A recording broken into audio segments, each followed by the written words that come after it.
Shalom, shalom chez vous, peuple de Dieu. Je rends grâce au Seigneur pour ce 27 janvier 2021 parce qu'il nous a encore donné le souffle de vie. Plusieurs personnes se sont vues retirer le souffle de vie, mais le Seigneur nous l'a encore renouvelé ce matin et rendons le gloire pour cela. Avec la permission du Seigneur et par sa grâce, je vais continuer à vous dire ce qu'il m'avait montré dans la nuit du 25 au 26, dans la nuit. Pour ceux qui ont suivi le live d'hier, je vous ai dit comment il m'a montré ces enfants qui vivaient dans l'impudicité, ces enfants qui entretenaient des relations extra-conjugales. Il m'a montré un de ces enfants qui avait du mal, qui ne voulait pas pardonner à la mère de ses enfants. Et après, le Seigneur m'a montré ces enfants qui suivent des films érotiques. Un film érotique, c'est un film où ce sont des images à caractère sexuel, à caractère pornographique. Et j'étais en train de voir deux personnes en train d'avoir des rapports intimes. Et c'était de la pornographie et un enfant de Dieu qui était en train de voir cela. Le Seigneur aimerait parler à ses enfants qui aiment suivre les films pornographiques. Le Seigneur aimerait parler à ses enfants qui aiment regarder et lire des magazines, des livres à caractère pornographique, à caractère sexuel. La Bible nous dit, dans Éphésiens au chapitre 5, au verset 11, « Ne prenez pas part aux œuvres infructueuses des ténèbres, mais condamnez-les. » Plusieurs personnes vont me dire, qu'y a-t-il de mauvais dans les films porno? Les films porno sont joués par des personnes qui ne vivent pas en couple, qui ne sont pas mariées. Ça veut dire que c'est un acte déjà impudique. C'est un acte de fornication. Et 1 Corinthiens chapitre 6 condamne l'impudicité. 1 Corinthiens chapitre 6 condamne l'adultère. Ce sont des gens qui entretiennent des rapports alors qu'ils n'ont pas le droit de le faire. Et non seulement qu'ils le font, mais ils le filment et ils le publient. À quelle intention? Pour quelle intention est-ce qu'ils font ces choses-là? La Bible nous dit « Tu ne te feras point d'image ». Dans le livre de Exode, dans les 10 commandements, on parle des images.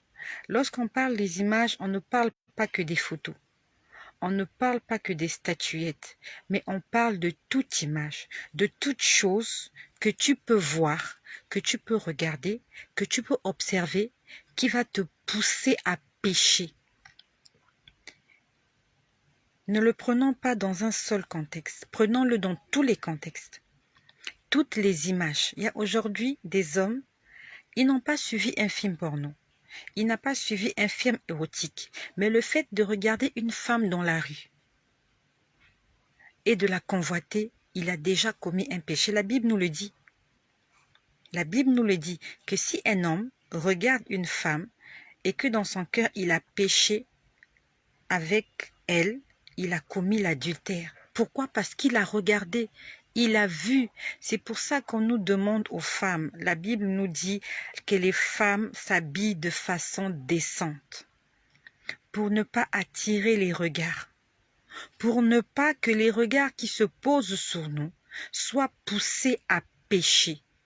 Toi, ma sœur, si tu t'habilles de façon à exciter les regards des hommes, le Seigneur te condamnera pour cela. Parce que tu vas pousser beaucoup de personnes au péché. Et toutes les personnes qui jouent des films érotiques, qui jouent des films porno, ne sont pas au service de Dieu parce qu'ils poussent les autres à pécher. Combien d'hommes qui, après avoir vu un film érotique, après avoir vu une image pornographique, tombent dans le péché. Alors que sa femme l'attend à la maison, il n'arrive même pas à la maison, il s'arrête en chemin et il tombe dans le péché. Pourquoi? Parce qu'il a vu une image qui l'a poussé à tomber dans le péché. Le Seigneur est en train de nous parler. Un enfant de Dieu ne suit pas les films porno. Un enfant de Dieu ne regarde pas des films à caractère pornographique. Et aujourd'hui, en plein 21e siècle, c'est devenu tellement normal. C'est devenu tellement vulgaire. On affiche la pornographie partout. Dans les films, les hommes, les femmes s'embrassent. Même dans les dessins animés, le diable est entré jusque dans la bassesse. Il est entré jusque dans l'innocence. Nos enfants, dans les dessins animés, il y a des gens qui s'embrassent. Il y a un dessin animé qu'on appelle Nicky Larson. Je ne sais pas si vous connaissez Nicky Larson. Nicky Larson, c'est un dessin animé impudique. Il est tout le temps derrière les femmes.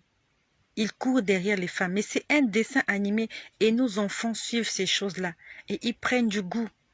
Il y a des dessins animés où on parle, oui, j'ai une amoureuse, un petit ami. C'est devenu tellement normal dans les familles, dans la société. Mais le Seigneur est contre ces choses-là. Un enfant de Dieu ne suit pas les films porno. Un enfant de Dieu ne suit pas les films érotiques. Le Seigneur te demande de garder ton cœur plus que toute autre chose. Comment peux-tu exposer ton cœur, tes yeux à de telles images? Ils vont te pousser à la bêtise. La Bible nous dit, avant que Ève ne puisse pécher, elle avait regardé le fruit. Je ne sais pas si avant, elle faisait attention à ce fruit-là. Elle savait que c'était défendu. Adam savait que c'était défendu. Mais le diable a insisté. Le diable a tout fait pour attirer son attention vers le fruit, pour qu'elle le regarde, pour qu'elle l'admire, pour qu'elle le convoite et qu'elle se fasse une idée. La Bible dit, elle a vu que le fruit était beau à l'œil et était bon à manger. Elle n'avait même pas encore mangé. Elle n'avait même pas encore mangé le fruit que déjà intérieurement, ses yeux lui disaient que ça doit être bon. Pourquoi? Parce qu'elle avait regardé. Non seulement elle avait regardé, elle avait trop regardé. Elle avait trop regardé. Et c'est son regard qui l'a poussée au péché. On ne sait pas. La Bible ne nous dit pas exactement combien de temps elle a regardé. Est-ce que ça s'est passé en une journée ou bien ça s'est passé en plusieurs épreuves? Elle venait le matin, elle regardait le fruit. L'ennemi lui parlait. Est-ce que tu vois le fruit? Tu ne trouves pas que c'est bon?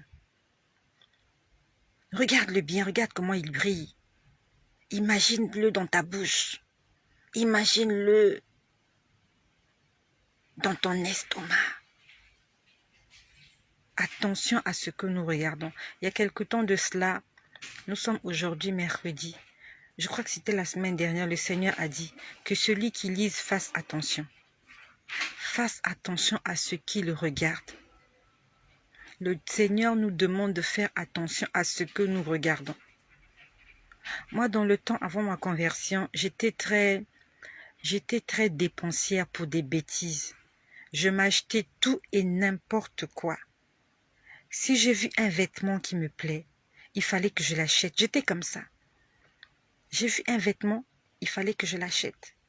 Soit je m'arrête, je vais l'acheter, ou ici il coûte trop cher, j'avance de l'argent et je reviendrai. Le Seigneur m'a appris à ne pas regarder. Le Seigneur m'a dit, plusieurs personnes d'entre vous, vous tombez dans la tentation, dans le péché, parce que vous regardez trop. Si tu as regardé un vêtement une fois, ça ne te fera pas d'effet. Mais si tu le regardes, et encore, et tu t'arrêtes, et tu le regardes, alors l'envie monte dans ton cœur. Le Seigneur est en train de parler aux hommes. Les yeux n'ont pas de frein. Dans la rue, il y aura toujours des femmes qui vont attirer votre regard. Mais n'attardez pas votre regard sur les femmes. Quand tu as vu une femme, quand tu as vu en elle quelque chose qui peut te pousser à l'erreur, détourne tes yeux. La Bible nous dit, fuyez l'impudicité. Fuir, ça veut dire, je ne regarde pas, je ne fais pas, je fuis, je ne reste pas là. Il n'a pas dû lutter contre l'impudicité. Il a dit fuyez. Ça veut dire que si tu vois quelque chose s'approcher de toi et que tu sais que cette chose est susceptible de te pécher, il faut que tu fuis. Ne reste pas là pour dire au nom de Jésus, ça ne marchera pas. Tu dois fuir. Tu dois faire comme Joseph avec la femme de Potiphar. Elle est venue, il a fui, il a laissé son vêtement. Et même si son vêtement l'avait accusé, il n'avait pas péché. Fuyons les images. Tous ces films que nous suivons à la télé. Même dans le temps, les films d'action, il n'y avait pas de scènes d'amour. Dans le temps, dans les films d'action, les films de guerre. Mais aujourd'hui, tous les films ont des scènes d'amour. Et s'il n'y a pas une scène d'amour, il y aura une petite partie de nudité. On va montrer le dos d'une femme, les fesses d'une femme, la poitrine d'une femme. Et c'est devenu tellement vulgaire. Et c'est devenu tellement normal. Sur les affiches publicitaires, les femmes sont dénudées, elles sont en maillot de bain, c'est à la mode. Les femmes mettent leur poitrine en valeur et c'est devenu comme ça. Ça a l'air tellement naturel, mais pourtant, c'est le péché. Le péché est devenu naturel, le péché est devenu notre vie. Le péché, c'est devenu comme l'air. Il y a le péché partout. Si vous ne voyez pas le péché sur Internet, vous allez le voir à la télé. Si vous ne le voyez pas à la télé, ça sera sur les affiches publicitaires. Si ce n'est pas sur les affiches publicitaires, ça sera sur les femmes dans la rue. Toutes les femmes dans la rue ont des poitrines à découvert. La majorité, même celles qui n'ont pas de poitrine. Elles vont mettre des chiffons en bas là pour que ça gonfle. Dans les marchés, dans les écoles, partout. La femme est dénudée partout. La Bible nous dit, n'attirez pas la colère de Dieu. N'attirez pas la colère de Dieu. Le monde entier est sous le contrôle du malin. La dernière fois, je me posais la question, pourquoi est-ce que sur le marché, c'est difficile de voir des beaux habits, vraiment, ça c'est personnellement que je me disais, des beaux vêtements qui vont au-delà des genoux. Quand vous voyez une belle robe avec des belles manches, vous l'essayez. Si elle n'est pas cintrée, donc ça veut dire si elle n'est pas trop serrée, elle est trop courte. Elle est trop courte. Et généralement, les robes qui sont longues, ce sont des grandes tailles. Moi, je fais du 44. Et j'ai rarement trouvé des robes 44 qui m'arrivent jusqu'après les genoux. Je ne sais pas si vous qui me suivez, vous avez fait le même constat. Vous allez au marché, vous cherchez une robe, une belle robe. Vous la portez, rarement elle vous arrivera jusqu'aux genoux. Et rarement elle va dépasser les genoux. On va dire que les genoux seront la limite. Pourquoi est-ce que les couturiers ne font plus de longues robes? Des robes qui dépassent les genoux. Pourquoi? Elles sont belles. Si elles ne sont pas trop serrées, alors elles sont trop courtes. Et celles qui sont longues là, elles sont tellement longues qu'on n'a même pas envie de les porter. Parce que ça ressemble à des robes de mariage. Ou à la limite, elles sont tellement longues que vous allez juste les porter chez vous à la maison. Vous ne voyez pas que les choses sont faites à dessein. C'est fait exprès. C'est fait exprès. Les pantalons trop serrés. Quand vous portez un gros pantalon, à la limite, on se moque de vous. Même pour les hommes. Tout est devenu serré. Tout est devenu sur mesure. Pour qu'on voie les formes. Pour qu'on admire la silhouette. C'est fait exprès pour pousser les yeux à pécher. Parce qu'il y a des femmes aussi, quand elles regardent un homme qui est habillé de façon sexy, qui est dans son cintré, dans son sur-mesure, elle se fait des idées. Elle voit la forme de son fessier. Elle voit la forme de ses cuisses. Elle voit la forme de ses muscles. Elle voit la forme de son pectoral. Elle se met à rêver. Les femmes font rêver les hommes. Les hommes aussi aujourd'hui commencent à faire rêver les femmes. Parce que les hommes aussi se sont mis dans le bain. Ils portent des chemises serrées. Ils portent des culottes serrées. Ils portent des pantalons serrés. Tout est dehors. Actuellement, tout est dehors. Ça s'appelle la fin des temps. Ça s'appelle la fin des temps. Le Seigneur est en train de parler à ses enfants. Il est en train de nous parler. Tu vas rater l'éternité à cause d'un film porno. Tu vas rater l'éternité à cause des magazines pornographiques. Tu n'as pas commis l'acte physiquement, mais dans ta pensée. Dans ton cœur, tu as péché. La Bible nous dit, en pensée aussi on peut pécher. Pas seulement en commettant l'acte. On pêche en parole, en pensée et en acte. Mais avant de passer à l'acte, ça commence d'abord par la pensée. Combien de fois tu pêches dans ta pensée? Nous péchons même plus dans la pensée que dans les actes. Parce que dans les actes, quand nous allons les poser, les gens vont nous regarder. Nous devons être dans un endroit secret pour poser certains actes. Mais dans notre pensée, les gens ne lisent pas dans les pensées. Tu as vu une image le matin, tu as péché dans tes pensées. Tu as pensé à ton ex-petit ami. Tu as pensé à lui. Tu as revu ce que vous faisiez avant. Même si tu n'es pas allé toquer à sa porte, dans ta tête, tu as déjà péché. Tu as pensé mal de quelqu'un, tu as souhaité le malheur de quelqu'un. Tu n'es pas allé frapper la personne, tu n'es pas allé l'insulter, tu n'es pas allé l'agresser. Mais dans ta pensée, tu as déjà péché. Parce que tu t'imagines, tu dis, elle me doit de l'argent. J'espère qu'elle aura la fièvre aujourd'hui. Elle me doit de l'argent. J'espère qu'elle ne va pas réussir dans son commerce. Ça se passe là-dedans. Et la pornographie, lorsqu'on regarde, ça commence ici. Parce qu'on a vu ce qu'il ne fallait pas voir. On s'est arrêté là où il ne fallait pas s'arrêter. Attention mes sœurs. Attention mes frères. Éduquons nos yeux. C'est possible d'éduquer ses yeux. Lorsque nous voyons des matières fécales dans la rue, on détourne le regard. Lorsque nous voyons un cadavre, un mort, on détourne le regard. Que cela soit la même réaction que nous allons afficher en face du péché, en face des images qui nous poussent à pécher. Regardons ces images-là comme répugnantes, comme sales, comme dégoûtantes, comme un cadavre en état de putréfaction. Détourne ton regard du péché. Détourne ton regard des mauvaises images. Détourne ton regard de la pornographie. Car le Seigneur rendra à chacun selon ses œuvres. Le Seigneur rendra à chacun selon ses œuvres. Les films porno ne sont pas des films faits pour des enfants de Dieu. Novelas n'est pas une chaîne pour des chrétiennes.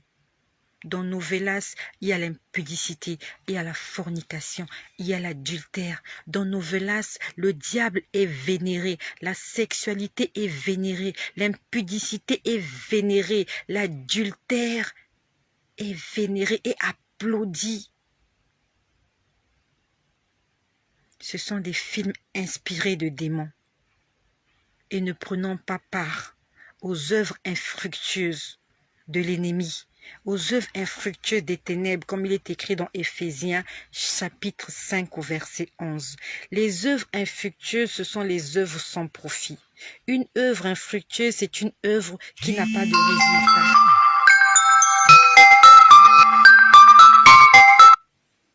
Une œuvre infructueuse, c'est une œuvre inutile. Une œuvre infructueuse, c'est une œuvre qui ne donne aucun résultat. C'est une œuvre vaine. La dernière fois, le Seigneur nous a dit, ne vous affectionnez pas aux choses de ce monde. Elles sont vaines, elles sont éphémères, elles sont passagères. Mais affectionnez-vous aux choses de l'Esprit. Les choses de l'Esprit, c'est la communion avec le Seigneur. C'est la louange, l'adoration. Ce sont les actions de grâce. C'est le partage. Soyez bénis chez vous. Et que le nom de Jésus-Christ soit glorifié.